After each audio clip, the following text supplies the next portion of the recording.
All right, what's going on, folks? My name is Darius White, founder of JustBlackThoughts.com, also known as the Other English Teacher on Instagram. I'm here with a Black Male Educator Spotlight. I want to introduce you to a very famous person, very talented, but don't take my word for it. Malik, would you like to introduce yourself?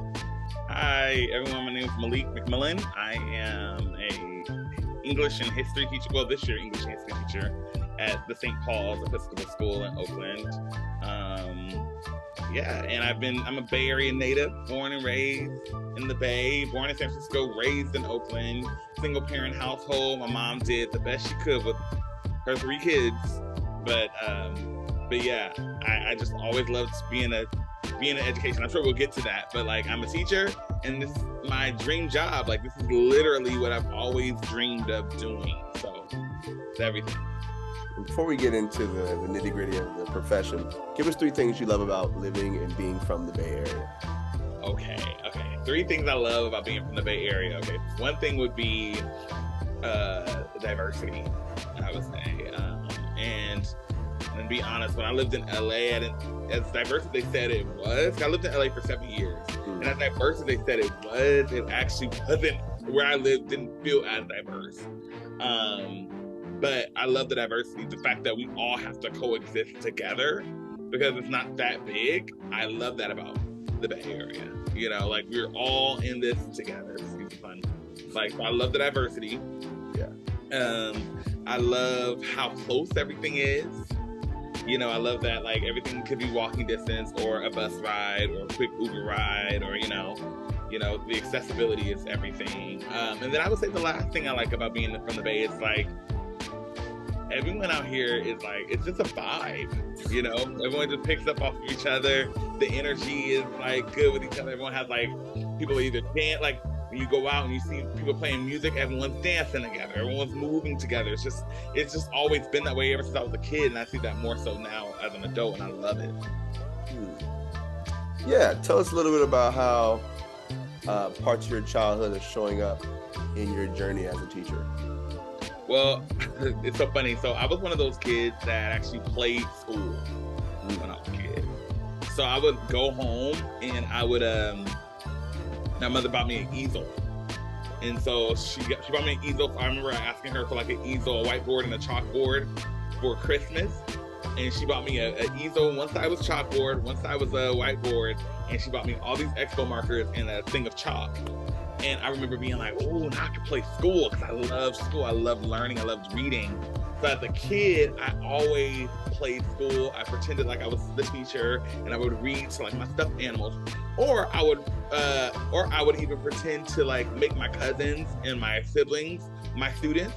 So I would make them play school with me too, which was so funny. And I mean, honestly, that is a part of my childhood that shows up in my teaching because that's something I've always wanted to do. But also, I like to put on performances for my family when I was a kid. I would be all right, watch me dance, watch me sing, watch me do something. And I was very theatrical, very oh my God, watch me be a performer, or I'm gonna pretend like I'm doing this and I want you all to play with me. Or I'll have my mom in on some of my little acting things or things I'll do around the house. And that definitely shows up in the classroom, And I use a lot of my imagination that I had as a kid, pretending this, pretending let's pretend like we're doing something, and then I put that in the classroom too, Or even when I was in middle school and high school, I remember I would take music and I would change the lyrics to kind of fit whatever I was feeling that day, to kind of talk myself up or talk about my teachers or talk about what we were learning. Yeah. And I remember there was a song, Busta Rhymes did the song called Touch It. Yes. Touch it, make it big, right? And when that song came out, I remember me and my friends writing lyrics to the song, and changing the lyrics. And I remember I was see, I'm the king of the class. People look at me I'm trying to, and I started going, and I was oh shoot, I can kind of rap a little bit, right? That's how I used to write raps, even when I was in high school. And then I take that and I use that even in my classroom. I'll take the vocabulary words and then I'll turn it into a rap song. and like teach them little things, or like, so those things have definitely paid off. Like even my kids now, like I was teaching them the continents, being that I'm teaching history this year as well. Yeah. And a lot of them didn't know what the continents were. And so I was like, okay, let's take that Jack Harlow song and teach them the continents, you know? So, I mean, all those little things I used to do as a kid, Yeah. definitely manifesting itself in the classroom. And I just love seeing the joy you talk about, the flashbacks. So how did you preserve your imagination and your creativity, right? Because sometimes we go through schools and we go through life and those things get, you know, drummed out or reduced or suppressed. So how have you maintained or kept your creativity, your imagination? Well, to be honest with you, my imagination was a form of escape for me growing up. You know, everyone always says, oh, I had this hard, you know, childhood. I mean, my childhood wasn't terrible, but it wasn't easy. You know, my mom did the best she could with us, being a single parent. But I've definitely dealt with some trauma. I've definitely dealt with some struggles, as any person does. You know, I definitely have daddy issues, as people would say. I definitely have gone through people coming in and out of our lives, and some people were abusive, verbally, emotionally. Some people were caused a lot of trauma. So my imagination was my way to escape it. When I had that second grade teacher that was racist, essentially, and treated me terribly, I remember she would just make me feel like crap. And so what I would do is I would go home and play school to be the teacher I really wanted. You know what I mean? So like my way of using my imagination was my way of escaping from the stuff I was dealing with in my everyday life. Whether it would be like people picking on me at school or talking about me at school, you know? That was my way of being like, okay, well, when I get home, I'm gonna turn on my music. I'm gonna play my Beyonce, you know, and I'm gonna get into the zone, and I'm gonna perform, and I'm gonna dance, and I'm gonna do all this stuff because it's helping me escape, and it's also making me feel like I'm powerful, I'm strong, I want to. I'm gonna play my Jay-Z, and Jay-Z, it was something about, and it's so funny we were talking about them in the beginning, but like Jay-Z, it's something about Jay-Z and Beyonce's music that made me feel like I was very, you know, grown, you know, and I had confidence, and I would put that music on and it helped me escape. So my imagination was ways of escaping what I was going through, whether it would be being bullied or teased at school, whether it would be, you know, dealing with a step parent I really didn't like, you know, or dealing with, you know, a family member saying something that was triggering to me, or homophobic, or was, you know, or fat shaming or whatever, because I love my relatives, but those were moments, you know, and my imagination was a way to escape those things.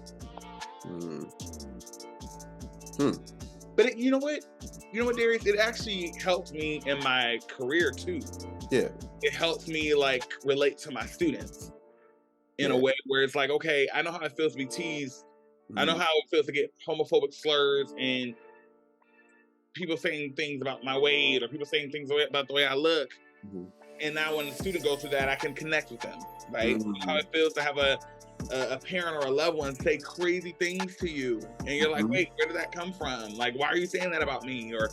And I can relate to my students. So I feel like everything works for a purpose. You know, I mean, I know we're talking about imagination, but I just look at how all things work together, and it always works out for your good, because I realize, like, from every traumatic experience I've dealt with, it literally has pulled me right back into the teacher that I am today. Tell me more about that. How have you been able to reframe? Because some people will look at it as like, you know, these things have happened to me as opposed to happening for me, or me growing through it, right? So as opposed to going to it or going through it, you know what I'm saying? So talk to me about how you've maintained that mindset of like reframing and thinking about, how do I look for the good in things, or how do I bring things into harmony in regards to me as a person, not solely as a teacher too? I think first off, I would say it's faith, because my faith keeps me in that space, right? Like, I believe that my faith in God, I'm a Christian, and I believe like that all things work together for the good of them that love the Lord, and that's my background. Like, so I believe like everything you go through has a purpose, and it has, and it's shown up multiple times in my life. Where I realized, oh, dude, that time in college when I was broke and I had nothing to eat and I was just eating top ramen, helped me be grateful for when I got my first job, my first teaching job as an assistant. You know, and it was like, I remember my first assistant job, I made like $14.75, and it was nothing. But it took me to go through that dark moment to appreciate the $14.75, to appreciate where I am now, you know, as a master teacher at my school, you know? So I think it all takes, you know, it all takes time, but I believe that all things work together for the good. And then even when I look at like some moments of my childhood, I'm like, okay, but now I'm resilient, you know? You know, yeah, people said that about me in school. Yeah, my family said certain things to me that hurt my feelings. Yes, you know, I've experienced these different hardships, but it made me resilient. So when people say things about me now, I'm like, okay, I heard it before. Or wait, or now I'm able to be a little more assertive, you know, and speak up for myself, or speak up for other people, or for my students, you know, because I've been there, done that, you know. So you spoke about how your experience helped you become relatable and being empathetic. What have been some other opportunities that your identities have allowed you to see and to walk into? Let's see this. Okay, let me break it down because I don't want to give away too much about a student. I have a student. When I have students that are in the LGBTQIA+ community, and they're 100% themselves. Yep. But they still deal with little identity things. Yes. It allows me to tell them, like, I'm so proud of you. So proud of you. Like, you literally are doing something that I couldn't do at the age of 12 or 13. You know, like, I can actually encourage them and say, like, when I was your age, I was afraid. I was scared. I was held down by religion. I was held down by what my family thought. I was held down by what other people thought of me. That I did not want to be 100% myself. I didn't want to show who I truly was. I was hiding. And the fact that you can step out and be yourself is special. And so my identity allows me to hold space for those students. Being Black, being brown skin, being dark skin, you know. I work at a very diverse school, and when I have those students who might not feel like they're being seen because they're chocolate, you know, as I like to say, chocolate or dark skin, I can say, hey, yeah, well, I'm brown skin too, and it's beautiful, and it's amazing, and you look amazing, and you have nothing to fear. Just because you don't look like everyone else does not mean that you are not worthy, that you're not beautiful, that you're not special, you know. And so my experiences definitely have transitioned into the classroom with my students, and it allows me to uplift, inspire, and minister to them, you know, because I'm coming from a place of knowing. You know, there's one thing where you can say, okay, well, I'm here for my students and I help them, but when you really live it, you know, when you live those experiences, it comes from a deeper space. Yeah, what are some of the values and things you hold sacred that you bring to your classroom, right? So you talked about, again, this idea of diversity and being able to coexist with people. What are some other values that you're bringing from your life into the classroom that have been really helpful for the students as well as yourself? I'm thinking about it because I'm trying to answer the question the best way I can. I would say my church background, my faith, is a value. You know, it comes in multiple ways, not just in a way that I inspire kids. It also comes into my teaching process, like the way I teach my kids. So I'm very much like, all right, very call and response. It's like church service. Very call and response. Very much raise your hand, clap for other people, celebrate, stand up, shout, scream. You know, that is very much my classroom too. Yeah. And I think those values of like going to church and having faith and being encouraged and being uplifting definitely is in the classroom. Like, so I would say like, one thing I always say to my students, I say, you don't have to be perfect, but you just got to give me a try. Ooh, tell me about it. You know, just give me a try. That's all I want. Just give me a try. You know, like we'll do now in journals, and I'll see a student and they'll just kind of stop and they won't write. And I'm like, I'm not looking for perfection. I'm looking for a try. You know, the thing is, if you come to my classroom perfect, that means that you don't need me. You don't need to be in 7th grade. You don't need to be in this class. You're perfect already, right? No, my job is to help you. My job is to guide you. So try. Even if you try and it's wrong, you're trying, and then I know where to help you. I know where to offer the support, because that's what I'm here to do. You know, well, I'm not a good writer. I'm not a good reader. I don't know what I'm doing. Did you try? You know, give me a try. I'm not looking for perfection. That's not what we're here to do. You know, so I say, you know, give me a try. Another thing I always tell my students, I guess as a value, is I'm like your coach. I'm your trainer, right? So when things get harder, you're literally are laying down on the bench, and I'm giving you another weight, and I'm saying, all right, bench, give me 150. Let's do this. You're getting stronger. Okay, now I'm adding more weight. I'm adding more weight. I'm adding more weight. I'm adding more resistance. And you can, and then when they start going like, oh my God, it's so hard. Oh, I'm saying, yes.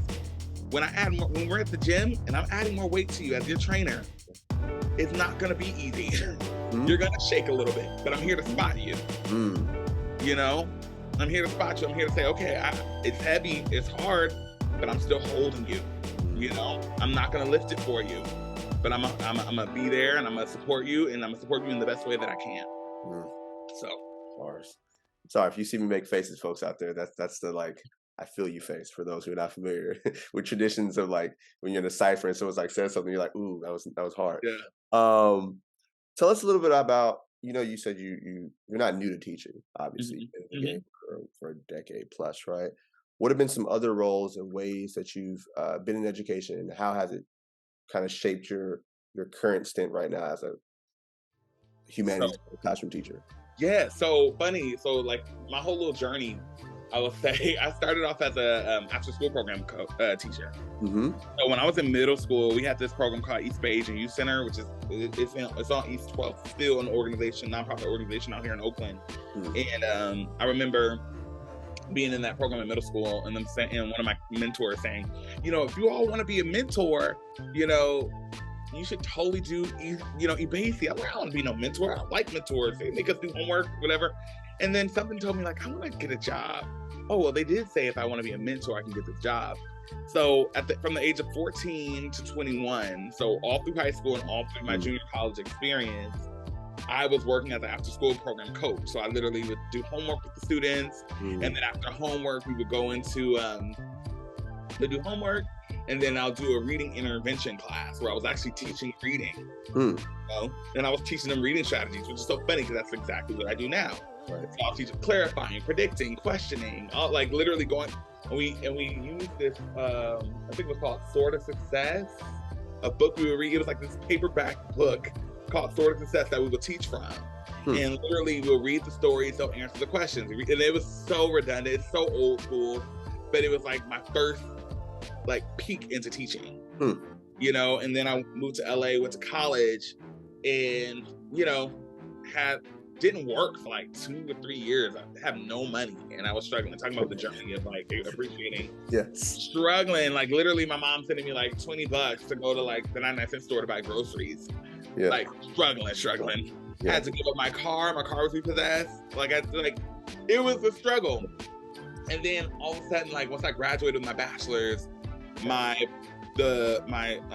philosophy professor was like, hey, are you anyone looking for a job? I know a few of you want to be teachers, whatever. And I hadn't taken my CBEST yet, anything. I was just getting ready to start my program. And he reached out to this lady named Connie Rivas with Puck in LA. It's a nonprofit organization that has charter schools called Partnership of Uplifting Communities. And she reached out, and she was very persistent, like, hey, we got to get you in here. I think you'll be a great fit. But because I didn't have the education at the time, and because I just graduated from college, she was like, okay, we're going to start you off as an assistant first. Teacher's assistant. So you're gonna she's like, but she was trying to get me in there as a special ed teacher, and I was like, that's not what I want to do. You know, like that's not even what I'm going to school for, you know. But she was like, you could be an assistant, you could be a resident teacher. And so that's what I did for like maybe half of the year.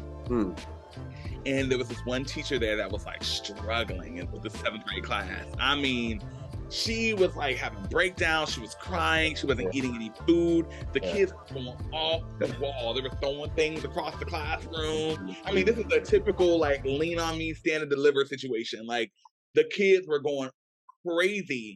And so when I had their class, I remember walking in there because as an inclusion assistant, with a resident assistant, our job was to go and step in the class. So we were punching in hours. And so I remember us going in the class, and I remember it was just me and it was her, and the kids were going crazy. And I said, do you mind if I read to them? Because she was bewildered, she was frustrated. Yes. And I was like, I'm gonna read to them. What are they supposed to be reading? And she gave me the book. Yeah. And I said, all right, y'all, let's read together. Yeah. And I sat down and I read, and the class got quiet. Yeah. Like it was like, and they were following along. Yeah. And of course, a few kids jumped, shut up, you be quiet. A little disruption here and there, but it just started to mellow out. Yeah. And when that happened, the vice principal came in and was like, what's going on here? Right. So we go to spring break, and we took the week off. Yeah. And I get an email from the principal saying, hey, Malik, the teacher just quit. We need you to push in and lead the class, but because you don't have your CBEST or your credentials or your master's yet, we're gonna have a sub come in with you, but you're gonna lead it. Yeah. So I was leading the class, like literally doing vocabulary, reading stories, giving assignments, but I couldn't grade because I didn't have the papers yet. Yeah. And I was like, oh my God, this is so good. And I became that teacher for that room. So I started seeing Mr. McMillian on testing boxes and things like that. And I was like, oh my God, is this happening? Yes. This is what I talk about God's divine timing, because this is not what I expected. I expected to go through my program, through my student teaching, then, and God said, no, we're going to do it differently. And so I took over the class. I was like, okay, let me try and get into this program. So I did summer camp. I know it's a long story, and I know you'll chop it. This is great. But I was doing my summer camp, and I was looking for jobs. And I was like, dang, I cannot pass the CBEST. I can't do all this. What's going on? And so I was taking the test and everything, and all of a sudden I got this call. And they were like, hey, Malik, can we speak to you? It's the same school. Yeah. It's like, I want to offer you a position as the humanities history teacher this year. Talk about setting you up for, right? So I was like, okay, sounds good to me. Let's do that. Yeah. And I'm like, oh my God, I have a job. It's like, yeah, we're going to put a waiver. So they gave me the waiver until I got through the program or whatever. So I was teaching while I was in my program. Yep. Which was intense. So I would literally go to work in the morning and then be at school till like 10 o'clock at night. And then get and create my lessons and do everything. And that's how I got into teaching. And so I went from being the history teacher, and then they were like, oh, you did so good as the history teacher, but now we're gonna move you back to English. I was like, good, that's where I studied. Yeah. But I got so comfortable with that. But I was like, okay, God, I see what you're doing. You inching me in the door. And so I taught English there for the remainder of the next 3 years. And then I just felt like God was calling me back home, and then that's when I was looking at independent schools and private schools. I finished my master's program, and I was like, okay, I got what it takes. I can try and apply, because I knew I wanted something more. After a while, I was like, okay, we were getting to a point of job insecurity.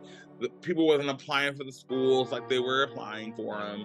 I started missing my family and my friends, and I just simply was like, I remember I went to a fair, like a independent school fair, and it was like all these different charter independent schools there, like Elysian, all those other schools were there, and Athenian, and all these schools. And I was like, okay. And I remember sitting in those conferences where they were teaching you how to be an independent school, parochial school teacher.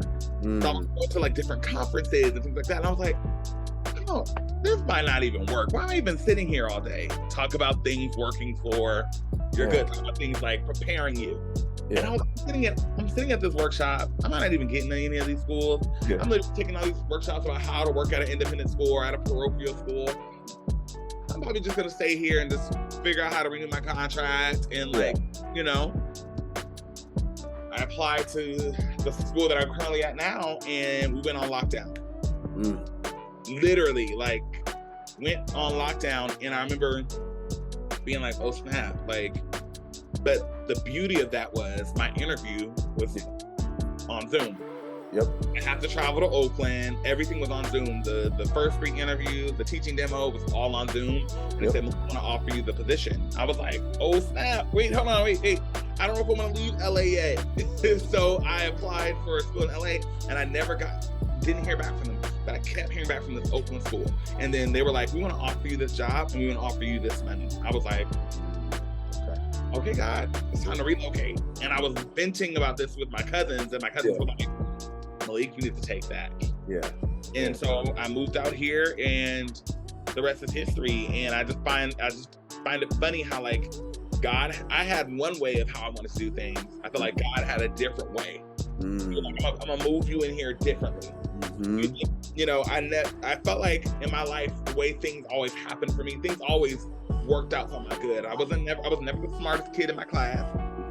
I never was a 4.0. I mean, I made a couple of 4.0s, but I wasn't a consistent 4.0 student. You know, I had to work harder for everything, you know, and I remember being so discouraged, and I was telling my mom, why did I have to work hard for everything I have? Where to other people it just comes easy. You know, people are flying through those CBES and those CSETs and getting through their programs, and doors were just opening. And I was just like, why did I feel like I have to work harder? And because I always felt like I had to go through one way. And God and the universe was like, no, we're gonna do it a different way. You know, and we're gonna shift you in a way where you're gonna be you're gonna look at this and you're gonna know it was no one but God. You're gonna look at it and you're gonna be like, okay, this wasn't none of your well-being, this wasn't your smartness, your academics. I mean, some of it was, but this was no one but God. God opened the door for you, you know? And just even to where I am today, I'm like, literally, what's the name said? God did. Yeah.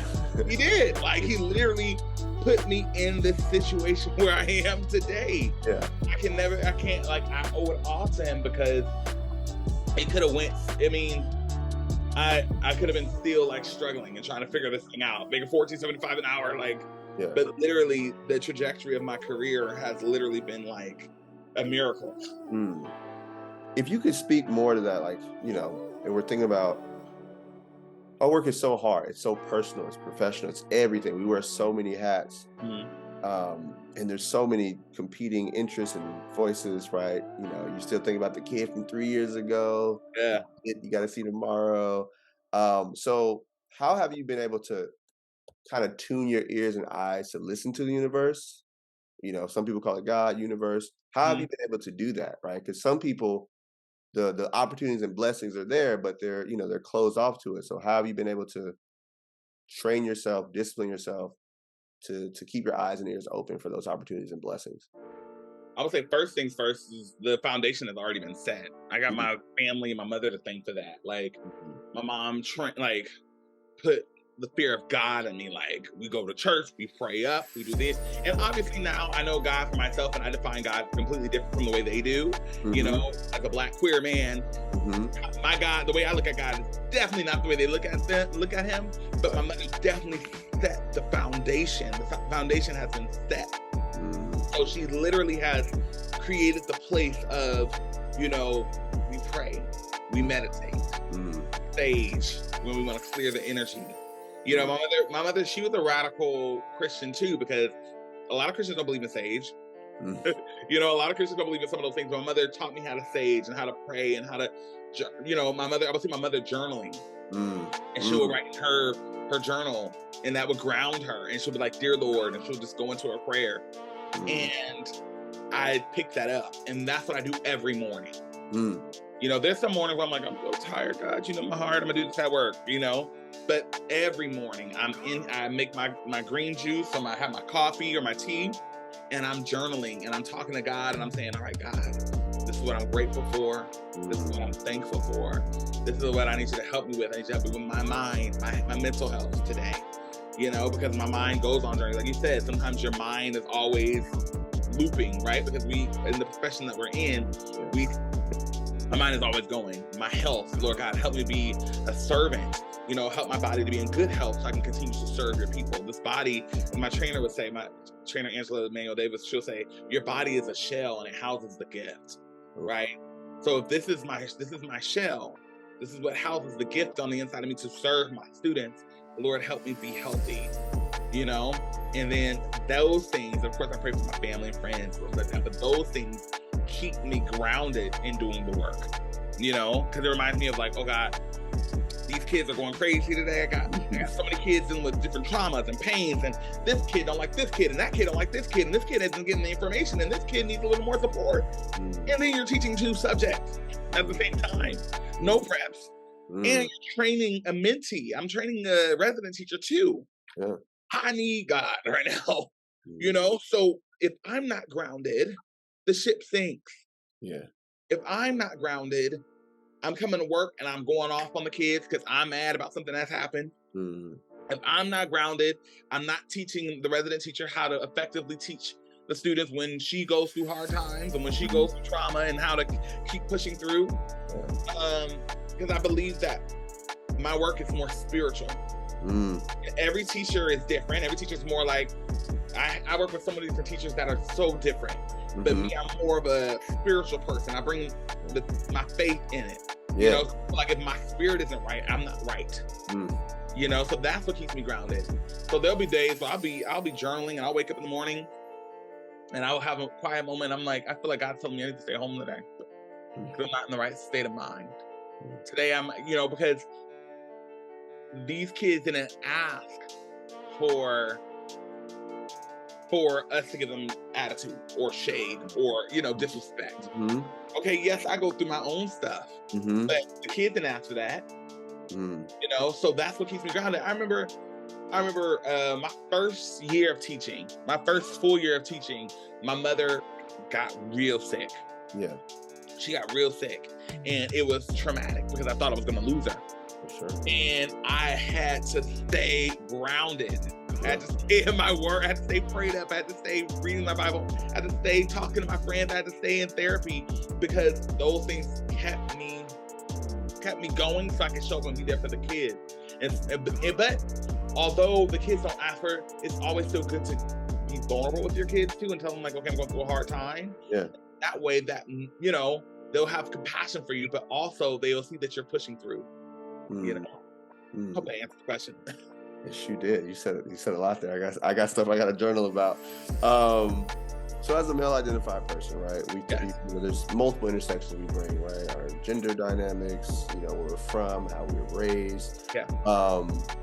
What have been some things that you've been working on internally as a person that has kind of showed up in the class? It doesn't have to show up in the class, but what have been some things that you've been really calling attention in your journal that you're like, oh, I want to work through this, or I'm asking these types of questions about myself as this intersectional being? Ooh, okay. So I prayed for 3 things this summer. And I have a reel on this too. I prayed for 3 things this summer. I prayed to be more assertive, set more boundaries, and actively work on self-care. So those are the 3 things that I'm working within myself so I can be able to serve. But not only just serve my students, but serve my family, my friends, everyone. And so in this time in my life, taking on the history class and teaching my English subject and doing all the things I'm doing, I have to set boundaries. I have to literally say, I'm leaving at 3:45. Sorry, I cannot stay any longer. Can we have a meeting today to talk about? Sorry, I'm off. We could talk about it tomorrow during work time. You know, or you got about 5 minutes. I got 5 minutes and I have to go. I'm sorry. Can you check in about? No, I gotta go. You know, so setting those boundaries, because when you set those boundaries, it allows you to be mentally okay, so you can do the work, right? Not just the work, but so you can show up in other spaces, right? Being assertive. No, I don't. You know, being honest with my colleagues and be like, no, that may work for you, but that doesn't work for me. Thank you. It may work for your kids, but that doesn't work for my kids. Thank you. Or even just in your life with your friends. Oh yeah, that's sorry, that's not gonna work for me. Not this weekend, maybe next weekend. You know, so being more assertive, and then also practicing self-care. Setting boundaries and being assertive is self-care. Yeah. Right? But also taking a day where I'm like, okay, today I'm not feeling so good. I probably should just stay home and stay in the bed. Today I'm a little exhausted. Maybe I should just take it easy. You know, so that is the inner work that I'm doing this year. Word. You know, and that is helping me show up in all the other ways of my life. Because growing up, I just, as a kid who always felt like he had to hide who he was or protect himself, I lacked boundaries. I had zero, I could do it all. I lacked boundaries with my family because I felt like I was hiding who I truly was. And in order for them not to be mad at me, in order for them not to hate me or treat me bad, I will just say yes to everything. I like boundaries at work because at my previous job, I'm like, y'all are doing me a favor. You know, I don't have my credentials. I don't have my master's yet. I don't have, you know, y'all are putting me on a waiver. Of course I can work here till 7:30 at night. Yeah. I can put in extra hours and work on the weekend because y'all are doing me a favor. So I just do you a favor too. But I lack boundaries. Yeah. You know? So that's the work I'm doing. Okay, man, those three things: assertive, setting boundaries, and being actively focused on your self-care and to better serve yourself, your family. Wow. I got a couple more questions, like 2 or 3. Yeah, go ahead. Appreciate you rapping with us. Again, we have Malik McMillian. He's on with us. He's from Oakland. He's coming back, hometown hero. And what is, and you've spoken to this, I just like to hear from you in your poetic way, and just the importance of just hearing from Black men is so important, right? It's one thing to read about us and people tell their story about us, but this is coming from us, right? Yeah. So what is joy and or peace? Some people see those things separately. Mm-hmm. What does joy or peace look like inside the profession for you and then outside of the profession? Okay.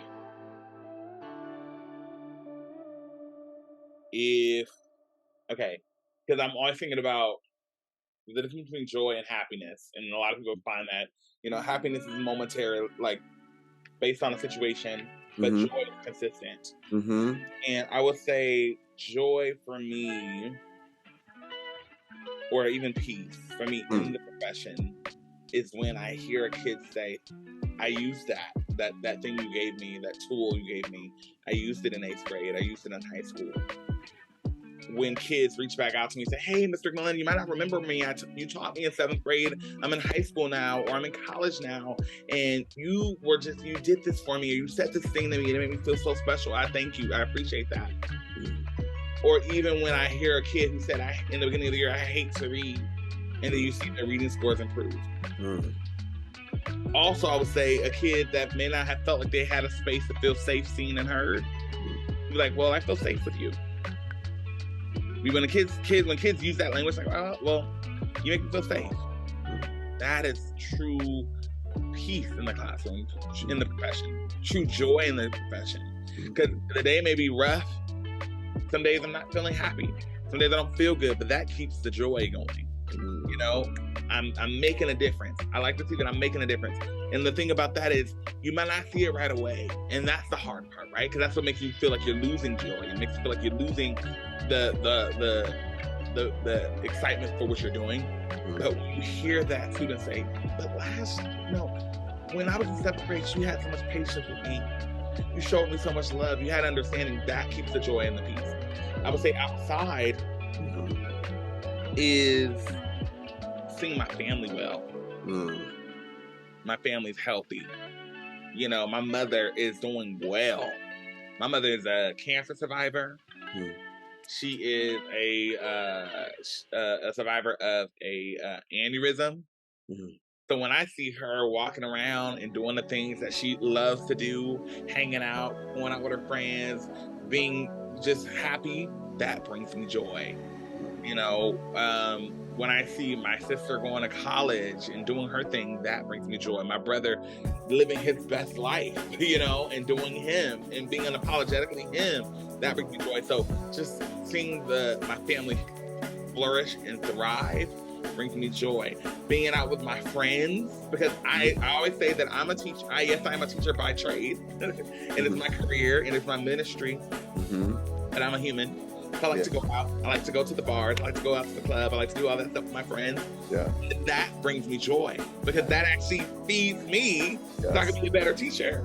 Yeah. You know, a lot of times people think that we're going to be all buttoned up and, you know, and just go home and read books all day. I have things like that too, but I love to go out and have a good time as well. You know, I'm a, I guess, well-rounded teacher, if you will, but that brings me joy outside of the profession. Okay. All right. 2 more. This is it. I promise. You're good. This is a 2-part question. Okay. What would you say to your younger self, whether it be younger teacher self or just younger self, how do you want to define younger? And secondly, what do you want to say to your older self whether that be 5 years, 10 years from now? So yeah, what would you say to your younger self, whether that be professionally or personally? And what would you say to your older self, veteran self, personally or professionally? Okay, so what I would say to my younger self, sometimes I talk to my younger self all the time when I'm in the classroom. I'm like, it's real. Yeah. You're not going home and you're not writing on an easel. This is like the real deal. Yeah. You're really doing it. Yeah. You're not playing pretend school anymore. This is you're literally, and sometimes I have moments where I feel like I'm still playing school. Like it doesn't feel real. I'm like, I'm really like responsible for their grades and their future. Like, you want me to write your letter of recommendation? Yeah. Like I'm 17. Like, it was just yesterday when we were like kids in school, and now like and now you're looking at me as if I am like the person that you need to request from, the person that you need to hold your hand. So I would say, if I would say anything to my younger self, it would definitely be like, yo, Malik, you're doing it, and also like, Malik, you've arrived. And I've heard that from, because sometimes I do beat about myself. Sometimes I'm like, there's so much more. I'm not there yet. But, I heard my mother say this, like, Malik, you're doing well for yourself. You've arrived. You're doing what you've always loved to do. And then I've had friends like, Malik, you've arrived. You're okay. You're doing all right. You have nothing to worry about. You have nothing to fear. You did it. You went through college. You thought you couldn't do that. You lived in LA like you wanted to. You got the job that you wanted to get. You've arrived, and yes, there's always so much more you could do, but you did it. And you're going to do it, should I say. If I were to look to my older self, 5, 10, well, hopefully maybe in 10 years I'll be a father already. That's my goal. I want to be a dad and maybe partners, but I know I want to keep the McMillian name going. Older self would say, I'll look back on my younger self and say, thank you for doing the work. Thank you for doing the work. You didn't like it. It was hard. It was hard moving away from your family at 21 years old, driving all your stuff down in the Chevy Malibu 2001 in LA, and you have to give it up because you couldn't afford it. It was hard buying your groceries from the 99-cent store. It was hard going through all that stuff. But look, you are now. Look at you, got your family, you got your life, but you worked hard for it and it didn't feel fun. Yeah. It wasn't easy. You wasn't given, you didn't have the mama to give you a loan to buy your home. You didn't have the mama to give finances to live in the place that you want to live in. You didn't have the, because, just a quick aside, I saw classism even in my own family. Where my cousins was excelling and doing well and had the finances and the resources, and I didn't have that. So I had to do the work, get up early and going to school and busting my ass. Busting my ass to get to where I am today. So I would say all of it was worth it. Thanks for doing the work. Thanks for showing up. Days when you didn't want to. Days when you didn't have the money. You did it. So thanks for showing up and doing the work now, in your as a young man, so you can live well now. I'd love to end on that, but I want to end with some fun questions. Some fun rapid fire here. Okay. All right, these are rapid fire. Don't judge them. These are just, it's in the moment. These answers change. These are fun questions. All right. Current soundtrack to your life. The Renaissance, Beyonce. Favorite song off Renaissance? Heated. Ooh, okay. She ends on that 10, 10, 10 song.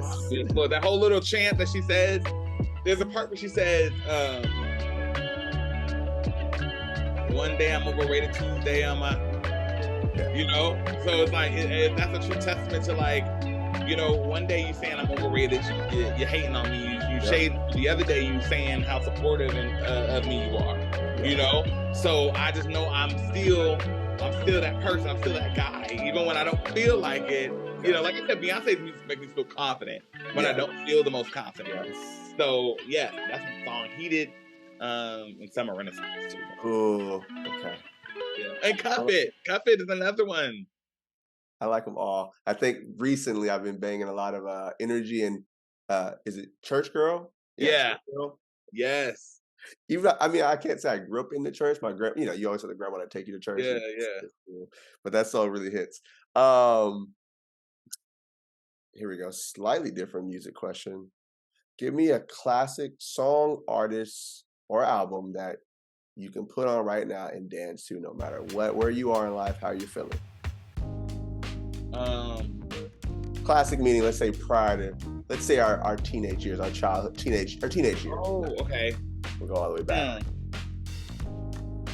I was gonna go all the way back, like old school. Yeah, you can go anywhere. I don't care. 'Cause I like a lot of old school music. Yeah. I like music from the 70s and like so I can always put on the emotions. I like the emotion. So I like the he holds the key. Like I like that kind of music. Like so I like emotions. I would say that would be a classic set of set of music that I would listen to and I can still get up and dance to. Yeah. And then also if I would say our time growing up, during that time growing up, what could I still dance to? Well, when I was in middle school, I was a big Chingy fan. Hey. So I was hitting the chicken head. That was my classic again. So to be honest with you, when I was in middle school, I thought I was from Atlanta. Yeah, we all. Because I mean, Atlanta was popping during that time. Yep, so like, with my white tee. Yeah, we were all. With my white tee, snap your fingers, like walk it out, like all that, crime mob. That was that teacher. And I'm from Texas, so like Atlanta has been the mecca for a while, right? But like, we grew up with the Ushers, Jermaine Dupri, all those guys. Yeah. Give me. This is a hard one too. Maybe not top, but what movies? I'm going old school, right? I know everyone's got everything on clouds. Yeah. At an old school shelf of DVDs and VHS, give me 5 movies that will be on your shelf. Old school. Okay. Any. The Wood. And you can rewatch. Like, when in doubt, I can go pull out Mean Girls or blah blah. Okay. The Wood. Okay. Yes. The Best Man. Okay. Two Can Play That Game. Okay. Two Can Play That Game. I like those silly, punky movies too, like Mean Girls. Yes. Jawbreaker. Yes. Like silly movies like American Pie. Yes. So I like those too. Scream. Okay. All right. And last question.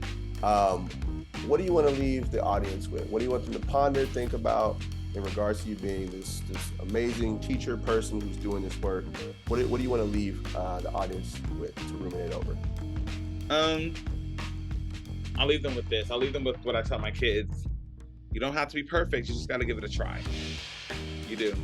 And even if there are other educators out there who think that they have to be perfect, you have to have, I've been in situations where I've seen teachers who have the perfect classroom and teachers who read the best literature and knew how to break things apart and teach from a certain level that was so ideological and deep. Or they were doing all the, you don't have to be that perfect teacher. Your classroom don't have to be set up for Instagram. You don't have to have these deep ideological thoughts. I'm saying it wrong. You don't have to do that. You just gotta try. Just show up. Be there for your kids. Show up 100% yourself, and the kids will appreciate it. Mm-hmm. And if you're and when I say even try, that means even if you don't have all the pieces of information, you simply saying, I don't know that answer. Let me look that up for you. That's a form of learning. That's what kids need to see. Just try. Just showing up. It doesn't have to be perfect, even in your personal life. Even if it is, oh my gosh, I gotta go to the gym today. I ain't feeling it. I might not have the perfect workout, but you tried. You got there. And all those little moments of I don't feel like it, or I'm not the best, or I'm not as good enough, but I'm showing up is going to pay off. because it's going to get better and you're going to see yourself improve over time. Even if you come to work some days and you don't feel it, keep trying and it will continue to build and it will pay itself off. And, you know, if this is the time to self-promote, where can we find you on the online streets, or, you know, you got any events or projects popping off? Let us know. Yes. So, my name on Instagram and on TikTok is Inspire with Inspire with McMillian. So INSPIREWITHMCMILLIAN on TikTok and on Instagram. You can follow me on Twitter, Inspire with Mr. M, INSPIRE with MRM. So I'll put it in the descriptions, but I love it. Oh, okay. I'm like, I love it. But yeah, but as far as projects, no big projects, just teaching and enjoying life. But if you want to send me a follow, hit me up, reach out. I'm always available. So yeah. Word. Well, Mr. McMillian, you are the historical first ever Black Male Educator Spotlight on JustBlackThoughts.com. Thank you for your time. I really appreciate it. So, folks, you will find all his socials down below. You're going to visit JustBlackThoughts.com, look for his face, and we got a lot of gems to unpack. Yes. So, thank you, folks. Take care and peace.